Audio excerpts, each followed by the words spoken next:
দাদি একদিন ভোরবেলা রাস্তার পাশে হাঁটছিলেন। হঠাৎ তিনি দেখলেন বৃষ্টিতে ভিজে কাঁপতে থাকা একটি সাদা কবুতর। ছোট্ট প্রাণীটাকে দেখে তার খুব মায়া হল। তিনি কবুতরটিকে কোলে তুলে নিজের ছোট্ট ঘরে নিয়ে এলেন। একটা শুকনো কাপড় দিয়ে আলতো করে মুছে দিলেন। তারপর একটু খাবারও দিলেন। হঠাৎ ঘর ভরে উঠল এক অদ্ভুত আলোতে। কবুতরটির শরীর থেকে সোনালি আলো বের হতে লাগল, আর মুহূর্তের মধ্যেই সেটি একটি ঝকঝকে সোনার কবুতরে পরিণত হল। দাদি অবাক হয়ে গেলেন।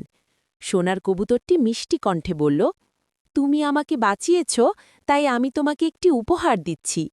এই বলে সে একটি সোনার বাক্স দিয়ে উড়ে চলে গেল।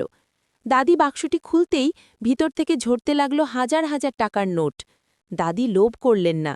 তিনি সেই টাকা দিয়ে গ্রামের জন্য একটি সুন্দর মসজিদ তৈরি করলেন, আর গরিব মানুষদের জন্য খাবারের ব্যবস্থা করলেন। গ্রামের সবাই তাকে দোয়া করতে লাগল।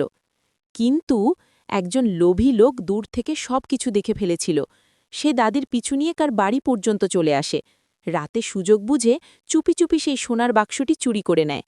লোকটি বাড়িতে গিয়ে হাসতে হাসতে বাক্স খুলল, কিন্তু এবার টাকার বদলে ধোঁয়া থেকে বের হতে লাগল শত শত বিষাক্ত পোকা ও বিছা। সবগুলো পোকা তাকে ঘিরে ধরে কামড়াতে লাগল। এদিকে দাদি বাক্সটি খুঁজে না পেয়ে কান্না করছে, কারণ কেউ লাইক বা সাবস্ক্রাইবও করল না।